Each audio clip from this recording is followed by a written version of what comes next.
오늘 사무엘하 17장 이 본문으로 아히도벨과 후세의 모략, 이 제목의 하나님의 말씀을 전합니다. 사무엘상 17장에서는 이 다윗과 골리앗의 무력전이 기록이 잘 되어 있죠. 엘라 골짜기 전투에서 거인 골리앗과 소년 다윗이 이 무력전을 하기 위해서 서로 만났어요. 칼과 단창을 들고 나오고 한쪽은 목동들의 물맷돌을 들고 나온 거 있죠. 사무엘하 17장에서는 오늘 읽은 본문처럼 크게 두 가지 전쟁의 형태가 나와 있는데 바로 모략전과 첩보전입니다.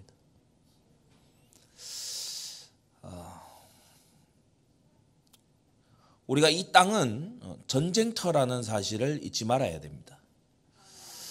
빛과 어둠의 전쟁터고 참과 거짓의 전쟁터고 하나님 백성과 사단의 졸개들의 전쟁터임을 잊지 마시기 바랍니다. 무장 해제하고 살면 안 돼요. 무장 해제한 채로 완전히 영적인 병력 기피자가 돼서 살아가서는 안 되는 것이죠. 우리는 그리스도 예수의 좋은 군사로 서야 될 줄로 믿습니다.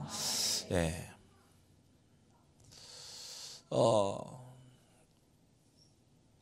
이 군사라고 하는 것, 또 전쟁이라고 하는 것, 이것은 힘이 있어야 돼요. 무엇보다도 힘이 있어야 됩니다. 사무엘상 17장이 무력, 하나님 주시는 이 어떤 완력, 무력 이런 것도 역시나 힘이죠. 예전부터 아주 좀 나이 있으신 원로하신 목사님들께서 자주 하시는 말씀들이 있습니다. 하나님께서 선한 자, 부족한 자, 심지어 범죄자까지도 회심시켜 쓰시지만은 병들어 들어 누워 있는 사람은 하나님 안 쓰신다. 무슨 말입니까? 이게 힘이 있어야 된다는 거죠. 하나님께서 여러분에게 젊음을 주시고 관리할 육신을 주셨을 때 여러분 잘 체력을 관리하시기 바랍니다. 아무렇게나 몸을 나쁜 청지기가 돼가지고 이상하게 관리해놓고 중년 넘어 노년에 이르러서 자꾸 골골하고 아프고 그거 불충된 거예요. 하나님이 주신 몸에 좋은 관리자가 아닌 거죠. 그런데 이런 힘만이 아니라 오늘 이 아히도벨과 후세 또 아히마아스와 요나단 같은 경우에 보면 이 모략과 첩보에 있어서 또 굉장한 힘을 발휘하는 것을 볼 수가 있습니다.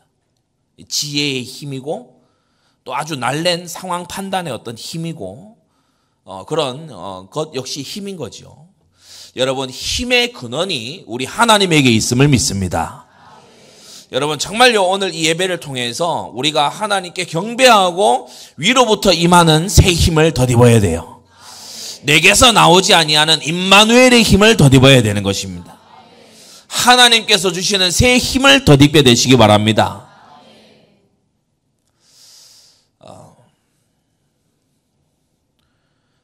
제가 사실은 이 영어를 별로 안 좋아하고 영어를 또 그다지 잘하는 편도 아니었습니다.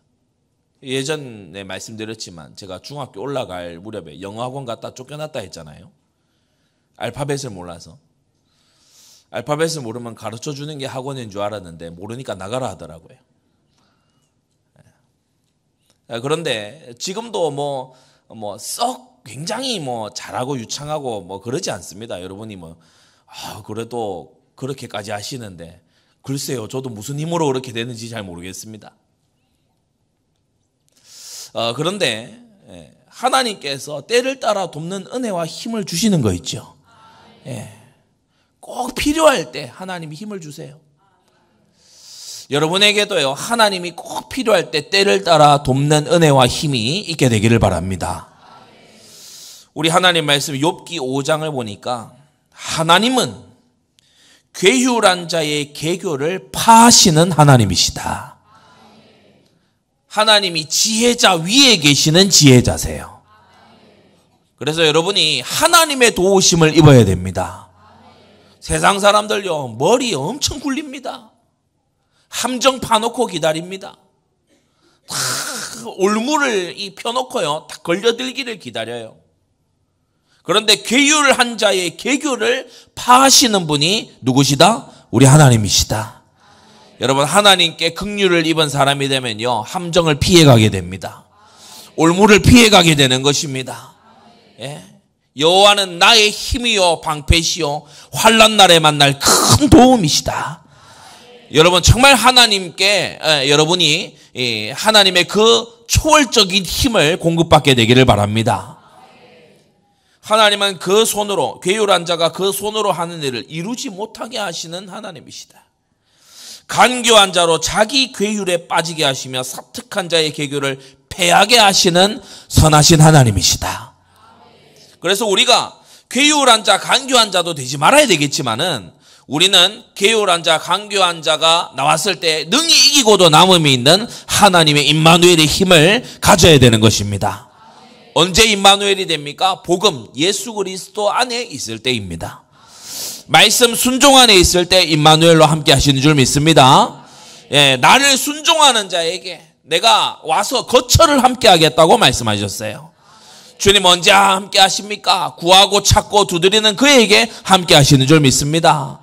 주님은요, 모든 족속으로 제자 삼는 자에게 볼지어다 내가 세상 끝날까지 너희와 항상 함께 있으리라.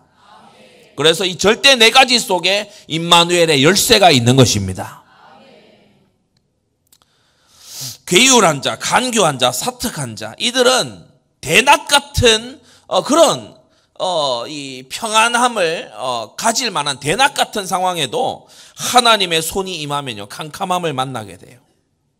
대낮에도 더듬기를 밤과 같이 하게 돼요. 언제 그러냐? 언제 그렇게 됩니까? 하나님께서 전능하신 손을 넣어서 이들의 지혜를 가려버리실 때 그렇게 되는 줄로 믿습니다. 여러분이 그래서요, 하나님의 도우시는 힘으로 여러분보다 똑똑한 사람들을 능가하는 자들 되시기를 바랍니다. 하나님이 함께 하시는 힘으로 세상에 머리 엄청나게 굴리는 사람보다 앞서가게 되시기를 바랍니다. 자, 오늘 사무엘하 17장에 이른바 모략전과 첩보전이에요. 세 가지로 말씀을 봤는데, 첫째, 아이도벨과 후세라고 하는 이스라엘에서 네로라 하는 두 책사가 맞붙었어요. 왕좌에 앉은 압살롬 그 앞에서 이 두 책사가 맞붙은 거예요.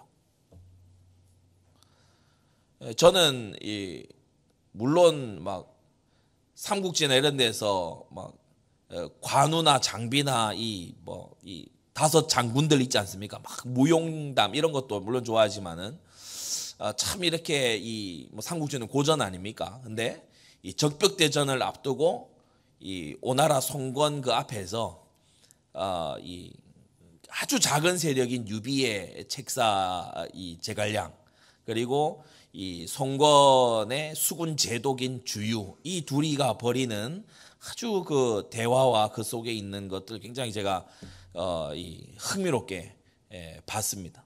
그만큼 이 소리 없는 전쟁이고 굉장히 칼만 들지 않았지 굉장히 이 예리하게 서로의 허점을 파고드는, 그게 바로 이제 모략전이죠. 이 이스라엘의 아이도벨과 후세라고 하는 두 책사가 지금 이 압살롬 앞에서 서로의 지혜로 붙는 거예요. 서로의 지혜로 서로의 모략이 채택되기를 바라면서 두 가지 서로 다른 정책을 내놓는 거예요. 참 굉장한 이 장면입니다. 첫째, 아이도벨의 모략을 봅시다. 아이도벨이 이제 모든 세팅이 끝났어요. 지난주 우리 말씀 받은 것처럼 이제 압살롬과 다윗이 화해할 길은 완전 차단됐어요. 왜냐? 압살롬이 아버지의 후궁들을 대낮에 겁간을 했기 때문에 이제는 압살롬과 다윗이 다시 손을 맞잡을 길은 완전히 다 끊었어요. 이제 다리는 불태운 거예요. 이제는 돌아갈 길이 없어요. 자, 이제 아이도벨은 포석을 깔았습니다. 이제 압살롬은 전집만이 있을 뿐이다. 아버지와 화해하고 뭐 아름답게 끌어안고 그래서 아히도벨 자기가 설 자리가 없어지고 뭐 그런 식의 가능성은 이제 완전히 제로가 됐어요. 이 아히도벨이 포석을 깐 겁니다. 그리고서 이제 17장 1절부터 이후에 바로 아히도벨이 압살롬에게 말하지요. 자, 이제 17장 1절 이제 이르되 이제 나로 하여금 사람 1만 2천을 택하게 해달라.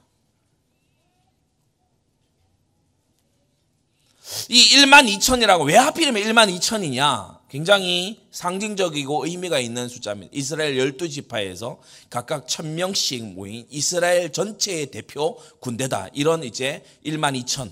1만 2천. 1만 2천 명을 택하게 해달라. 그 많은 군사들 중에 정예 병사 1만 2천을 따로 딱 선발해가지고 오늘 밤에 내가 일어나서 다윗의 뒤를 따라가겠다. 지체함이 없이 오늘 밤에 내가 군대를 이끌고 이제 다윗을 따라가겠다. 이 아히도벨이요 자원하여 나서는 거예요. 필승의 전략이라고 믿어 의심치 않았기 때문에. 이 아히도벨의 모략은요 108백중 다윗과 그 군대를 격파할 수 있는 좋은 전략이었죠. 1만 2천 명의 선발된 아주 특공대로 이 군사들로 피곤한 상태에 있는 기존 정부 군인 이 다윗과 그 무리를 이제 급습하는 그런 전략입니다. 우리가 이전 장에서 봤지만은 이때가 호위병을 데려온 600명. 그 이후에 조금 피난민들이 붙었다 할지라도 1000명 남짓 될까 하는 사람들입니다. 이걸 12,000명의 완전 뽑힌 정예 군을 가지고서 이 급습을 한다면은 여러분 1000명 대 12,000이면 이게 몇 배입니까? 12배가 되는 거잖아요. 아무리 이때가 이끄는 호위병이 능력이 있기로서니 잘 싸운다 하더라도 12배가 넘는 걸로 쳐버리면 그것도 쫓겨가면서 추격하면서 치면 이것은요 완전히 필승의 전략인 거예요. 그런데 이 아히도벨이 여기서 이제 이 아주 세부적인 계획을 압살롬에게 더 확신을 딱 줍니다. 가서 그 600 용사들 다치는 게 아니고 다윗만 딱 골라 죽이겠다. 2절에 보면 저가 고나고 약할 때에 엄습하여 그냥 가서 무작정 치는 것도 아니죠. 딱 가서 상황을 보고 미리 이렇게 딱 보내가지고 이제 그 정보를 받은 다음에 저가 고나고 약할 때에 엄습하여 저를 무섭게 몰아치겠다. 무섭게 막 우리의 군세로 몰아치겠다. 1만 2천이나 되는 군세로 몰아치면 분명히 그들 중에 도망가는 이들이 있을 거고 다윗이 딱 내버려지면 그러면 내가 다윗왕만 딱 쳐 죽이겠다. 그러니까 뭡니까? 격전을 벌이는 게 아니고 우리의 이 우월한 세력으로 겁을 줘서 저들이 다윗을 홀로 두고 버리게 하게끔 만들어서 고립시켜서 끝내겠다라는 거예요. 여러분 이 짧은 구절 안에요 아히도벨이 엄청나게 세밀한 그림을 그리고 있어요. 그냥 1만 2천 명 몰고 와서 우리가 수가 우월하니까 한번 붙으면 우리가 수가 많으니까 이깁니다. 이게 아니고 무섭게 해서 그들로 도망가게 하고 다윗당 한 명만 딱 제거하면 끝나는 일이다. 그러니까 굉장히 어떻게 보면은 사악하고 굉장히 똑똑하지요. 다윗만 죽이고 그의 군인들은 생포해 오겠다. 많은 피를 흘리지 않겠다. 아히도벨의 이 모략을 보세요. 12,000명 상징적인 이 이스라엘 12지파를 대표하는 것 같은 이 군인들을 뽑아서 특수부대를 데리고 가서 다윗만을 딱 제거하고 나머지 군사들은 생포해 와서 이제 압살롬이 왕국을 세우는 데 있어서 어려움이 없도록 딱 해드리겠다. 여러분 이렇게 되면요 다윗에게 이는 아주 급박하고 불리해지는 겁니다.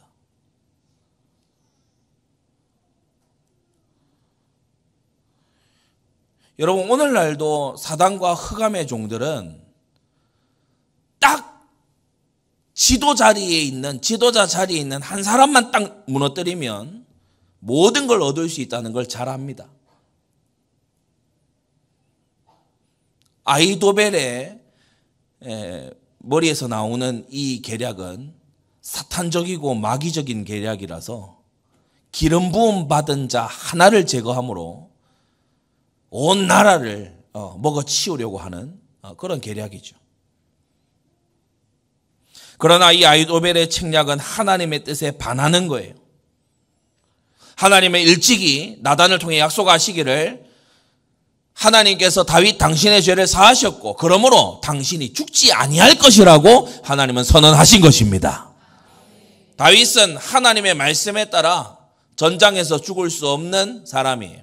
하나님의 뜻에 반해요. 여러분, 하나님의 뜻이 섭니다. 아무리 머리를 좋게 굴리고 여러 가지 민심을 선동하고 왕의 호의까지 얻어내서 책략을 꾸며대도 하나님의 뜻이 섭니다. 그래서 우리는요, 아히도벨 같은 사람이 기가 찬 아주 진짜 막 이렇게 할 만한 얘기를 늘어놔도 우리는 그런데 선동당하지 말아야 됩니다. 하나님의 뜻이 서요. 그러므로 하나님께서 이 아히도벨의 악한 계획을 엎어버리시지요. 이 압살롬이 그 바로 직전에 보세요.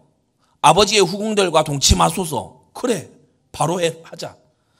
그런데 이 압살롬이 자기도 같이 미쳤으면서 이 아히도벨이 모략을 주고 그래, 실행해 이러면 될 거를 후세도 불러보자 이럽니다.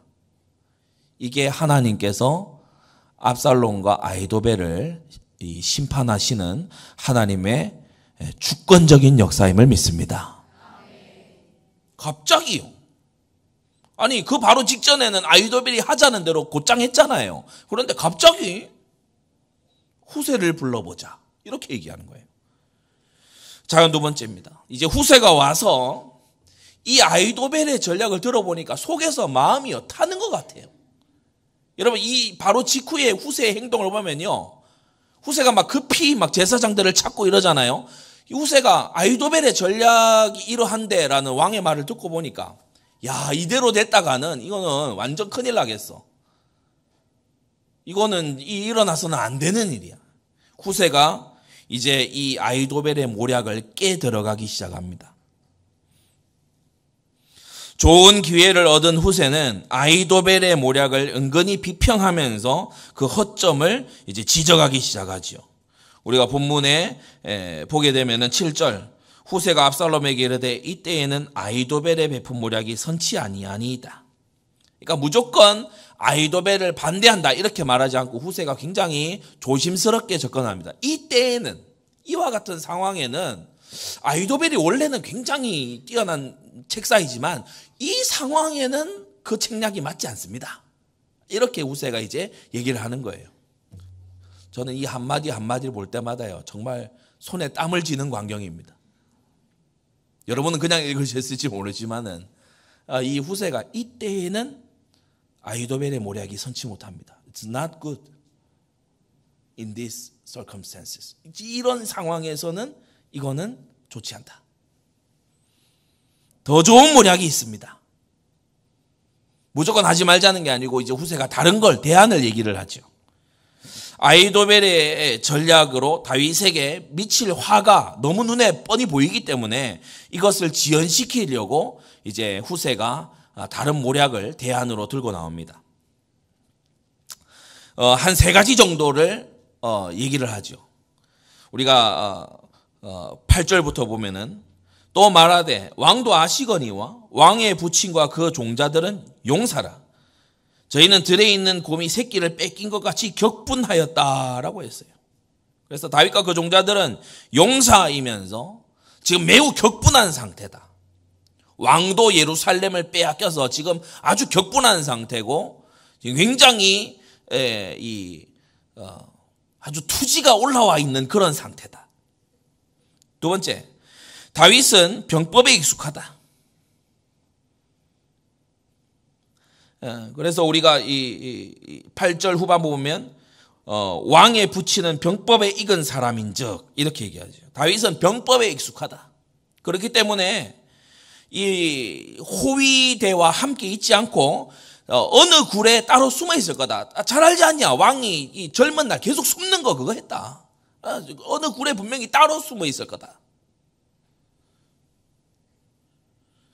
그래서 다른 굴에 몰래 숨어서 전쟁을 지휘할 거기 때문에 이게 아히도벨이 말한 것처럼 다윗을 단숨에 딱 찾아내서 다윗만 딱 제거하는 그게 쉽지 않다. 세 번째, 압살롬의 군사가 들이쳐서 일단 몇이 그 용사들에게 죽임을 당하게 된다면, 그죠? 9절에 무리 중에 몇이 먼저 엎드러지면 그 소문을 듣는 자가 이 말하기를 압살롬을 좇는 자 가운데서 패함을 당하였다. 이렇게 이제 얘기를 한다. 그래서 몇몇이 이제 이 압살롬에 추종하는 무리들, 이 사람들이 이제 죽게 되면은 이 전체가 겁을 집어먹게 될 거다. 왜냐, 저 다윗과 함께한 사람들은 역전의 용사들이고 다윗은 병법에 능한 사람이고 그렇기 때문에 이제 압살롬의 추격군이 몇 죽음을 당하면은 금세 사기가 떨어진다. 그렇게 얘기하는 거죠. 저상하리니 이 뜻은 이제 간담이 서늘해질 것이다. 왕의 부치는 저 10절에 보세요. 비록 용감하여 사자 같은 자의 마음이라도 저상하리니 아주 서늘해지리니 이는 이스라엘 무리가 왕의 부치는 영웅이요 그 종자들도 용사인 줄 알미니이다 라고 했어요. 그러니까 다윗이 이미 헤브론 그 이전부터 이스라엘에서 유명한 용사 아닙니까? 게다가 왕입니다. 막 예루살렘도 침공해가지고 차지하고 주변국도 다 제압한 그런 굉장히 전쟁에 능한 자입니다. 그러니까 막상 압살롬의 추격대가 갔다가 몇이 이제 그의 용사들에게 죽임을 당하면은 겁을 집어먹고 이제 완전히 낙담하게 된다는 거죠. 후세의 말을 듣고 보니까 굉장히 설득력이 있어요. 아니, 아히도벨의 말을 들을 때까지는 필승의 전략이다 싶었는데 후세가 들어와서 얘기를 하니까 정말 그렇겠는데?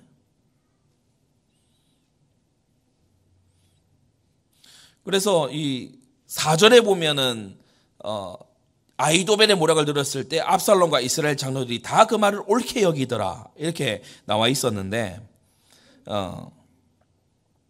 14절에 가서 보면은 삽시간에 모든 사람의 태도가 바뀌어요.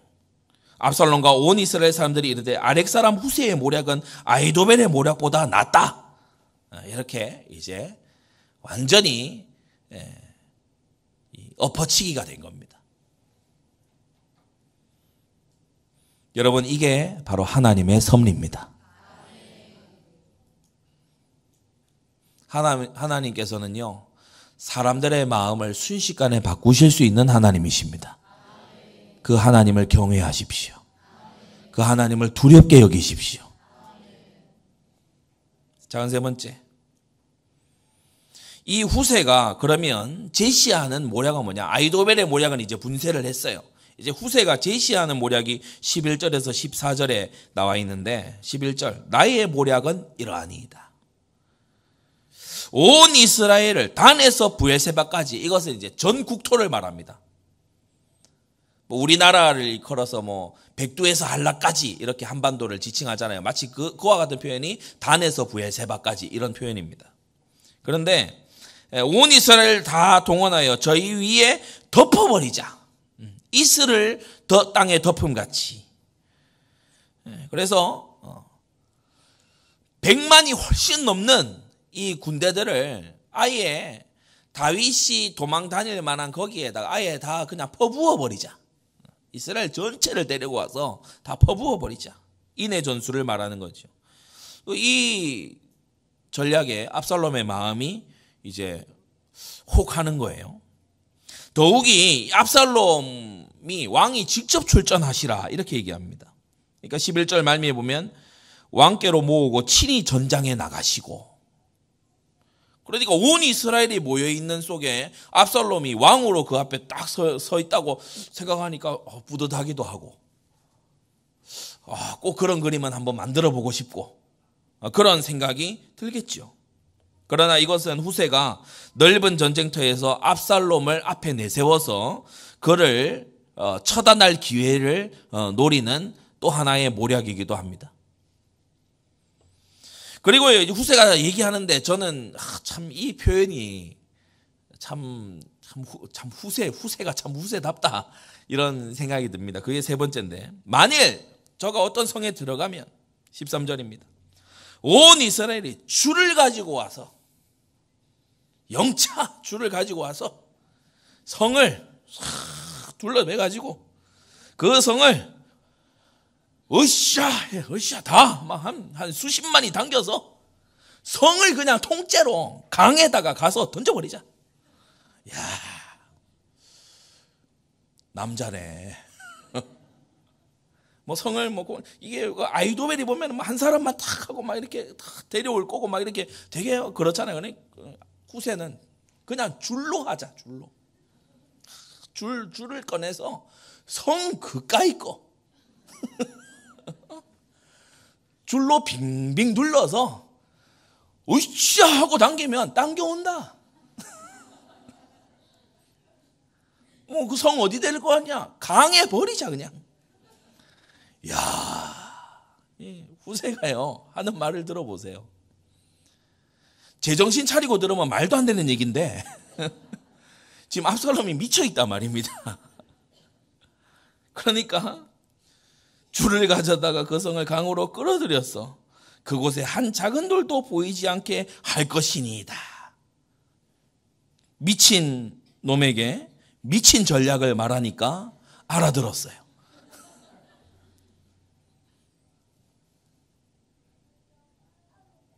명예심을 자극하는 거예요. 지금 압살롬 당신이 앉은 왕좌는 이런 일을 할 수 있는 그런 자리입니다. 서두를 거 없고 괜히 12,000명 뽑아가가지고 막 이렇게 쨍그랑거리고 싸웠다가 막 뒤로 물러서고 막 이런 거 하지 마시고 온 이스라엘을 끌고 가서 탁 선두에 서서 지휘하시고 성에 막 들어가서 농성한다 그러면 줄 가져와 그래가지고 성을 그냥 강가에 갖다 던지십시오. 뭐 그렇게 쪼잔하게 그렇게 합니까? 이 후세가요 다 얘기하는 거예요. 듣고 보니까 맞아. 이 압살롬이 듣고 보니까 맞아. 이제 죽으려고 이제 맞다 생각이 드는 거죠. 압살롬과 온 이스라엘은 후세의 말을 더 좋게 여겨 그의 전략을 택했어요. 스스로 무덤을 판 겁니다. 다윗을 지금 제압할 수 있는 시간은 이때밖에 없어요. 이때를 딱 놓치면 이제는 다윗에게 더 이상 허점을 찾을 수가 없죠. 잘 알다시피 이제 이 요단을 건너서 가게 되면은 다윗이 일찌감치 정복해 놓은 모압과 암몬과 이런 곳에 다윗의 수비대들이 거기 기다리고 있습니다. 다윗이 거기 게리슨 수비대 수만 명을 거기다 병력을 주둔시켜 놨거든요. 거기까지 가면 이제 답 없는 거예요. 그런데 이 압살롬이 눈앞에 명예심에 눈이 멀었어요. 이는 14절 후세 머리가 좋아서 그렇다? 아니면 다윗이 운이 좋았다? 아닙니다. 성경은 이렇게 기록합니다. 압살롬과 온 이스라엘 사람들이 이르되 아랫사람 후세의 모략은 아히도벨의 모략보다 더 낫다 하니 이는 여호와께서 압살롬에게 화를 내리려 하사 아히도벨의 좋은 모략을 파하기로 작정하셨음이더라. 하나님의 뜻이 섭니다.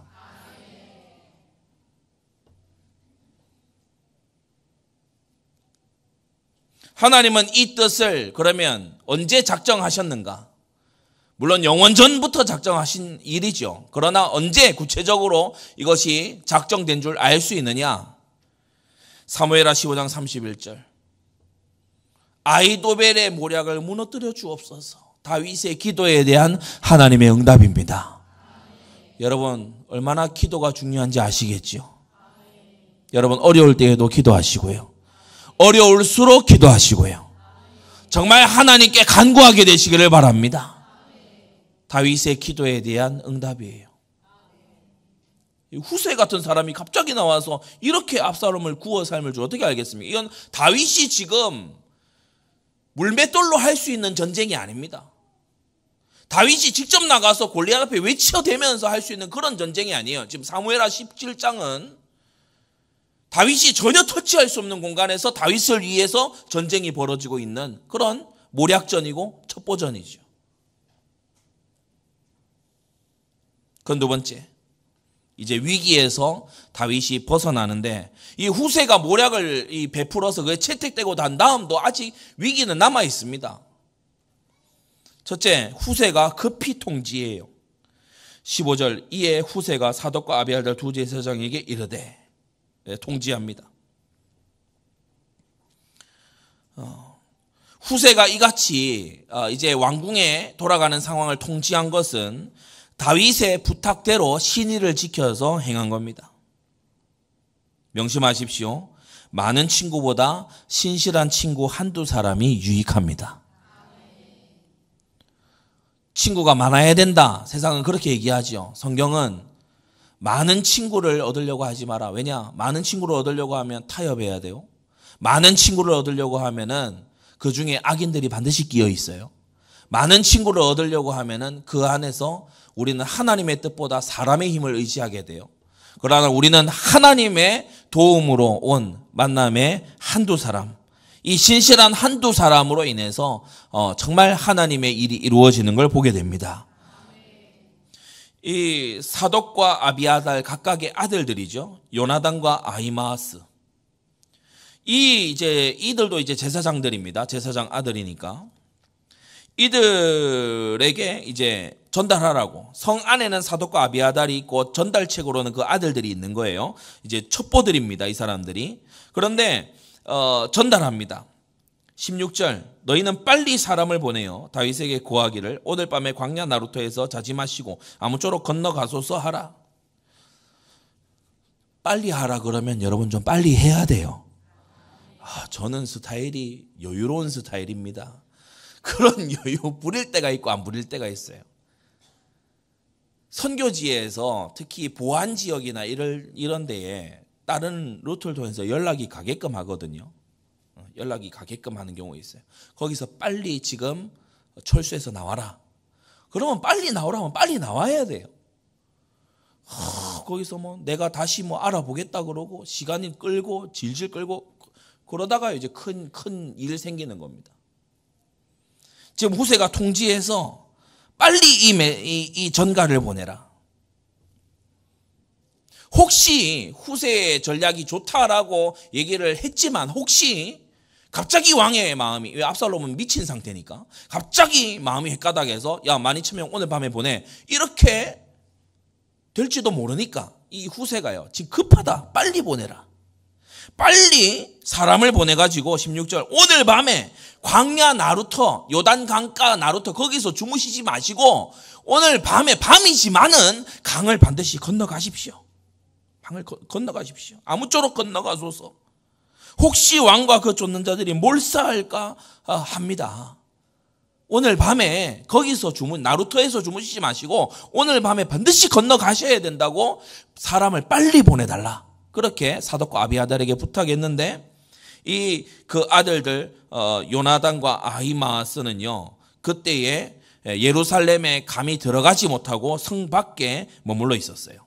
17절 보시면 에느로겔가에 머무르고 어떤 계집종을 연락책으로 또 썼지요. 그러니까 이게 지금요 첩보전이 몇 사람을 지금 거쳐서 가는 겁니까? 후세는 사독과 아비아달에게 얘기하고 사독과 아비아달은 아들들하고 지금 바로 접선이 안 돼요. 지금 예루살렘은 압살롬 천지고, 그죠? 신천지가 아니고 압살롬 천지고, 그리고 이제 그 아들들은 성에 들어오면 야 너희들 그 다윗 만나고 왔지. 사독과 아비아달은 제사장이라 현직 제사장이라 어떻게 못하지만 얘네들은 끌어다가 문추하고 신문하고 그렇게 할 수 있어요. 너 본 거 말해 이렇게 할 수 있단 말이에요. 두려워서 성에 못 들어가고 있는 상태예요. 그러니까 한 계집종을 연락책으로 이제 써서 이 여종이 이제 중요한 역할을 감당하는 17절 어떤 계집종이 저희에게 나와서 고하고 저희는 가서 다윗에게 고하고 이렇게 중간에 하나 더 라인이 있는 거예요. 이 계집종에게 정보를 전달을 받고 이제 가서 전하려고 이제 길을 나섭니다. 길을 나서는데 18절에 보면 한 소년이 저희를 보고 압살롬에게 가서 신고했어요. 야, 이게요, 참 굉장히 드라마틱합니다. 한 소년이 또 그걸 봤어요. 그리고 그걸 마침 또 압살롬에게 가서 신고했어요. 그래서 이를 이제 수색하려고 나왔죠. 두 사람이 빨리 달려서 18절, 아까 전에 16절에서도 빨리라는 표현이 있는데 18절에서도 빨리 달려서 지금 굉장히 다급한 지금 상황입니다. 바울임 어떤 사람의 집으로 들어가서 우물 속에 숨어 들어갔어요. 우물 위에는 19절 뭡니까? 집 여인이 덮을 것 찌은 곡식을 가져다 그 위에 덮어서 막 곡식 말리는 것처럼 그렇게 이제 해두고 그 우물 안에 두 사람이 들어가서 숨어 있었던 거예요. 압살롬의 종들이 신고받고 왔습니다. 20절에 신고받고 와서 야, 아히마아스 요나단 신고받고 왔는데 어디 있냐? 20절에 여인이 말합니다. 그들이 시내를 건너갔습니다. 기드론 시내, 그 예루살렘 아래에 흐르고 있는 기드론 시내, 거기 지나갔습니다. 그래서 수색했는데 못 찾고 돌아간 거예요. 그 이후에 이제 나와가지고 21절 저희가 간 후에 두 사람이 우물에서 올라와서 다윗에게 이제 달려간 겁니다. 그러니까 잡으려는 쪽, 숨는 사람, 또 숨겨주는 사람, 그리고 가가지고 전달할 말, 지금요 굉장히 이게 촉박하게 돌아가고 긴급하게 돌아가고 있는 거예요. 생명의 위협을 무릅쓰고 다윗에게 가서 정보를 전달했어요. 아렉 사람 후세가 빨리 전하라고 한 말입니다. 오늘 밤 나루터에서 주무시지 마시고 반드시 강을 건너 가셔야 된다고 합니다. 그래, 알겠다. 이렇게 된 거예요.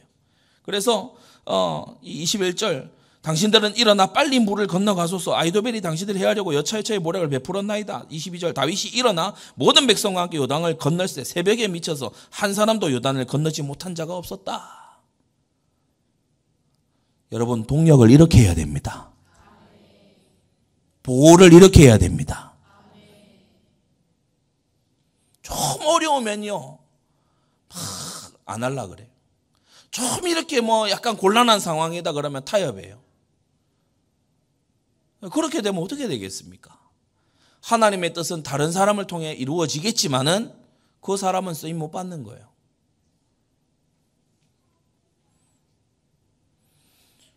그래서 아까 말씀드렸죠. 어떤 계집종은 저희에게 구하고 저희는 다윗에게 가서 구했고 평민의 어떤 집에서, 바울임의 어떤 평민의 집에서 숨어서 위기를 모면했어요. 작은 세 번째, 신자들이 특수한 때에 원수들의 악행을 막기 위해 사실대로 말하지 않고 숨겨주는 일도 있는데, 여러분, 이것은요, 전쟁의 상황 속에서 이것을 성경은 죄악이라고 지적하지 않습니다. 거짓말했다 이렇게 지적하지는 않습니다. 왜냐? 지금 전시 상황이고, 그리고 이것은 크게 보아서 하나님의 기름 부음 받은 자를 돕는 일이고, 그리고 계명의 순서대로 보더라도 제6계명인 생명을 지키기 위해 제8계명이 지금 구부리고 있는 상황이기 때문에 이것을 죄라고 지적하지 않지요. 예전에 나치 독일이 아주 득세했을 때 기독교인의 집에 들어가 가지고 이제 묻는 거예요. 여기 유대인 숨어 있지? 가만히 쳐다보는 거예요. 너 이 나치 이 게슈타포 이 경찰이 너 성경에 거짓말 하지 말라고 돼 있는 거 알지? 안 돼요. 너 여기에 유대인 숨어 있는지 사실대로 말해. 거짓말하면 너 하나님께 죄 짓는 거야. 어떻게 해야 됩니까? 지금 그 식탁 아래 지하에 숨겨줬어. 어떻게 해야 됩니까? 사실대로 말하면 끌고 가서 죽이죠. 어떻게 해야 됩니까? 라합은 어떻게 했나요? 오늘 요나단과 아히마아스를 돕는 계집종과 이 바울임의 한 여인은 어떻게 했나요? 여러분, 하나님 편에 서시기를 바랍니다. 하나님의 편에 서는 것이 중요하다. 막 이와 같은 상황 속에서 이게 우물에 숨겨준 줄 알았는데 짜잔 여기 있습니다. 하나님 백성의 원수. 저는 원래 사실대로만 말하는 사람입니다. 나가 죽어라. 사실대로 말하고 가서 죽어야지 뭐. 그건요 굉장히 아둔한 거고 이상한 겁니다. 여러분 하나님의 편에 서시기를 바랍니다. 마구 거짓말을 하라는 교훈이 아니죠. 이 본문의 말씀은 마구 거짓말로 둘러대라 이런 말이 아닙니다. 이 전쟁의 이 상황 속에서 하나님의 기름 부음 받은 자를 지키기 위해서 보다 더 생명을 보존하기 위해서 여러분 우리는 하나님의 말씀을 균형 있게 잘 배워야 될 줄로 압니다. 마지막 세 번째, 이 아히도벨이 요단을 다 건너갔다는 소식을 들었어요. 그리고 23절, 아히도벨 자기 모략이 시행되지 못함을 보고 나귀의 안장 지우고 떠나 고향으로 돌아가서 자기 집에 이르러 집을 정리하고 스스로 목매어 자살했어요. 아히도벨은 사태를 직관하는 능력이 탁월했습니다. 자기의 모략이 아니고 후세의 모략이 채택되자 이제 압살롬은 끝났다. 이걸 내다본 거예요. 압살롬 정권의 몰락은 곧 그의 아주 중요한 책사인 아히도벨 자신의 몰락을 뜻하는 거죠. 그러니까 이 결말을 본 겁니다. 오기 전에 미리 한 거. 이게 똑똑한 사람이니까. 또한 탁월한 모략가인 자신을 알아주지 않은 것에 대한 분노의 그런 표현이기도 합니다. 스스로 목을 매단 게. 아주 그 고고한 자존심, 그것 때문에 이제 자살하는 거예요.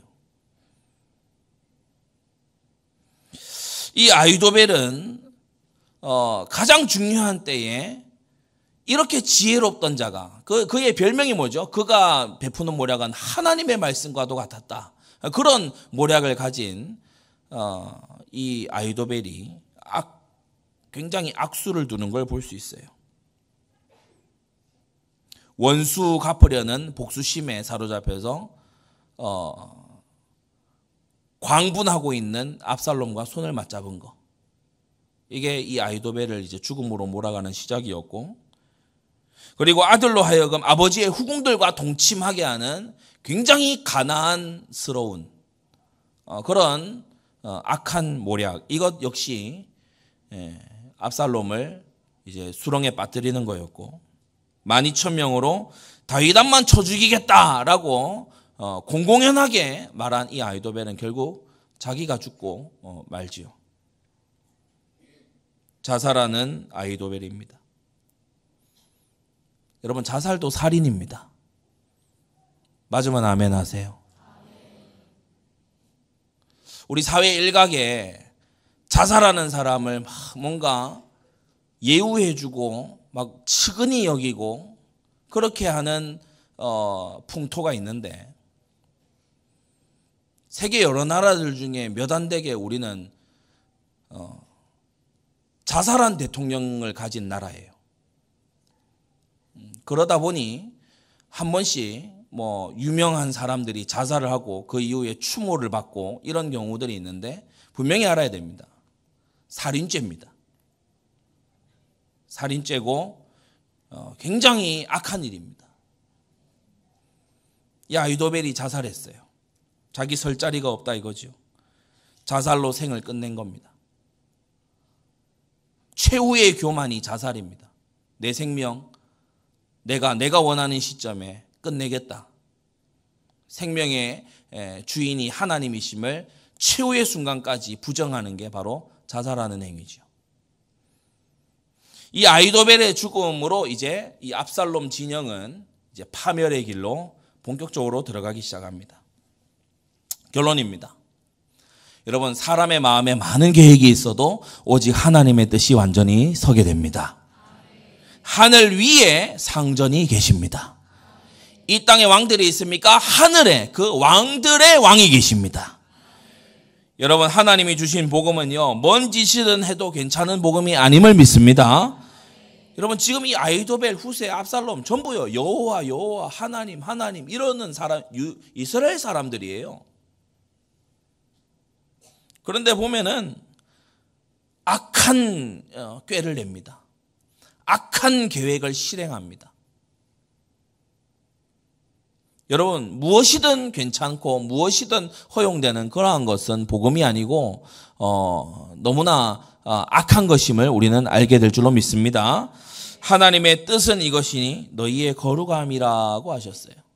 그러면서 데살로니가서에 바로 딱 말씀하신 것이 뭡니까? 곧 음란을 버려라.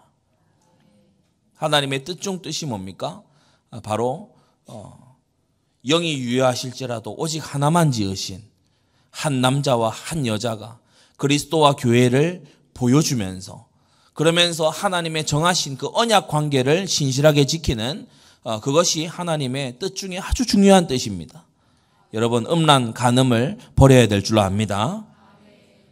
다윗이 음행죄를 지은 데서부터 시작해서 그것을 덮으려고 살인죄를 지은 그것으로 이제 다윗의 아이가 죽고 다말이 강간당하고 암논이 죽고 압살롬이 반역하고 이제 곧 압살롬도 죽고, 이런 그야말로 하나님 모르는 사람이 봐도 이거는 무언가 재앙이다 할 만큼의 일이 다윗의 집안에 터지지요.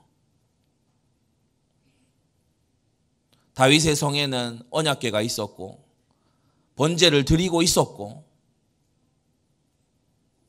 다윗이 밧세바를 범하고 우리아를 죽인 다음에 뻔뻔하게 1년 이상 지나가는 그 시간 동안에도 아침 번제, 저녁 번제는 되고 있었고,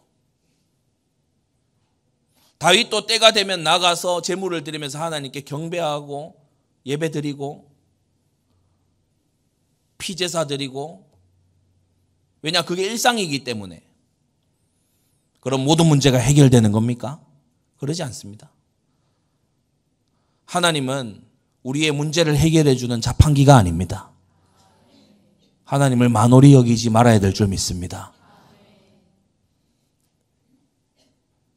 하나님이 괘씸히 여기시는 짓을 하면서 나는 복음 안에 있으니까, 난 피언약 안에 있으니까 문제없다, 과연 그러합니까? 그렇지 않습니다. 남의 아내를 빼앗고 살인하는 죄는요, 율법에 따르면 그것은 속죄죄로 해결되는 죄가 아니에요. 그건 반드시 죽이라고 하는 사형에 해당되는 죄예요. 율법을 알려면 바로 알아야 돼요. 속죄죄로 사함받는 죄가 있어요. 그런데 율법에 따르면 남의 아내와 간음하는 자 반드시 죽이라고 돼 있어요. 재물 가지고 나와서 피제사 드려서 사함받아라라고 율법이 기록하지 않고 반드시 죽이라고 돼 있어요. 그런데 하나님이 크신 긍휼로 나단을 통해서 너희가 죽지 아니할 것이다. 그러나 그의 준하는 벌을 네가 받게 될 거다라고 분명히 말씀 주셨죠. 피언약 잡으면 다 해결되는 겁니까? 그러지 않습니다. 성경이 그렇게 말하고 있지를 않습니다. 여러분, 아멘 하시기를 바랍니다.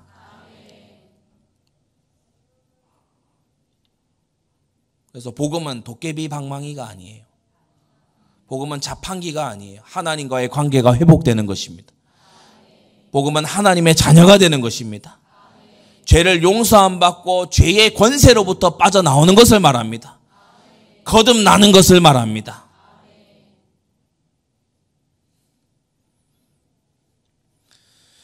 만일 거듭난 자가, 복음 안에 들어온 자가, 하나님의 백성이 된 자가 범죄하면 하나님은 아비가 자식을 징계함 같이 징계하십니다.